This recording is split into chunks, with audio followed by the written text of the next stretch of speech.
दोस्तों, स्वागत है आपका हमारी वीडियोस में। एक नई कहानी लेकर हम हाजिर हैं और आप देख रहे हैं निशी स्टोरीज। जो मुस्कुरा रहा है उसे दर्द ने पाला होगा, जो चल रहा है उसके पाँव में छाला होगा। बिना संघर्ष के इंसान चमक नहीं सकता, जो जलेगा उसी दिए में उजाला होगा। संघर्ष क्यों बचे संघर्ष से? संघर्ष ही तो जीवन की आत्मा है। जितना कठिन संघर्ष होगा उतनी ही शानदार जीत होगी।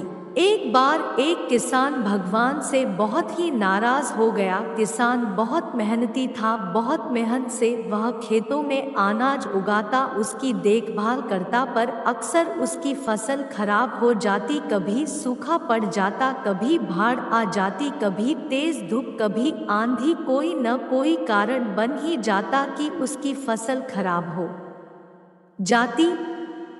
एक दिन वह किसान गुस्से में आसमान की ओर देखकर भगवान से कहा, हे ईश्वर, आपको लोग सर्वज्ञता मानते हैं कि आप सब जानते हैं, कहते हैं कि आपके इच्छा के बिना एक भी पत्ता नहीं हिलता, पर मुझे तो लगता है कि आप छोटी सी छोटी बात भी नहीं जानते। आपको तो ये भी नहीं पता कि खेती बाड़ी कैसे करते हैं।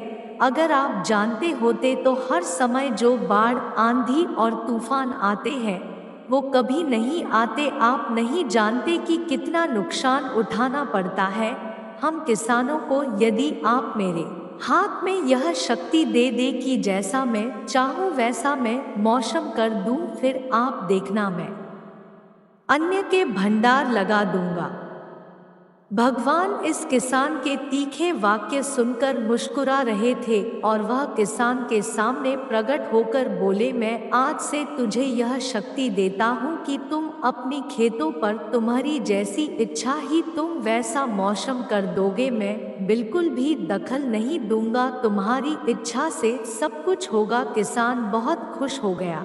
किसान ने गेहूं की फसल अपनी खेतों में बोई। जब उसे लगा कि खेतों को धूप चाहिए तो खेतों को धूप मिले, जब पानी बरसना चाहिए तभी पानी बरसा। आंधी, तूफान, बाढ़, कुछ भी उसने अपने खेतों पर आने नहीं दिया। किसान के खेत में इस वर्ष ऐसी फसल हुई जैसी कभी नहीं हुई थी।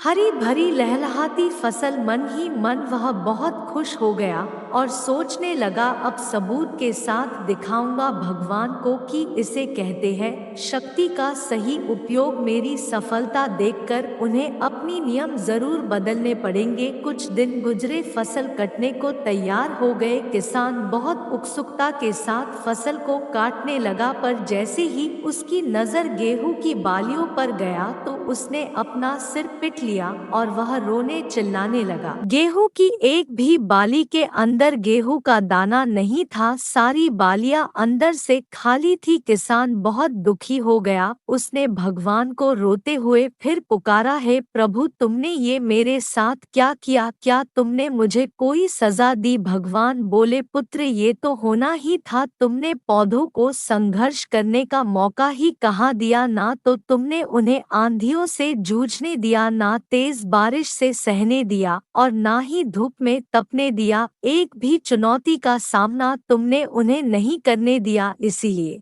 सारे पौधे अंदर से खोखले रह गए। जब आंधी, तूफान, तेज बारिश और धूप पड़ती है तभी ये पौधा अपने अस्तित्व को बचाने के लिए संघर्ष करते हैं, और इसी संघर्ष से एक बल पैदा होता है जिसमें शक्ति होती है, ऊर्जा होती है।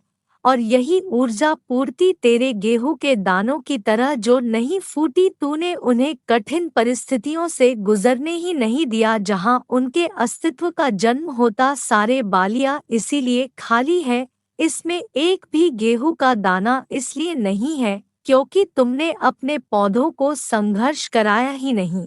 याद रखिए, स्वर्ण में सवर्णीय आभा तभी आती है जब वह आग में तपने, गलने और हथौड़े से पीटने जैसे संघर्षों से गुजरता है। कोयले का टुकड़ा हीरा तभी बनता है जब वह उच्च दाब और उच्च ताप की मुश्किल परिस्थितियों से गुजरता है। इसी तरह यदि हमारी जिंदगी में कोई संघर्ष ही ना हो, कोई चुनौती ही ना हो, तो हम भी गेहूं की बालियों की तरह खोखले रह जाएंगे, कोई अस्तित्व नहीं होगा हमारा।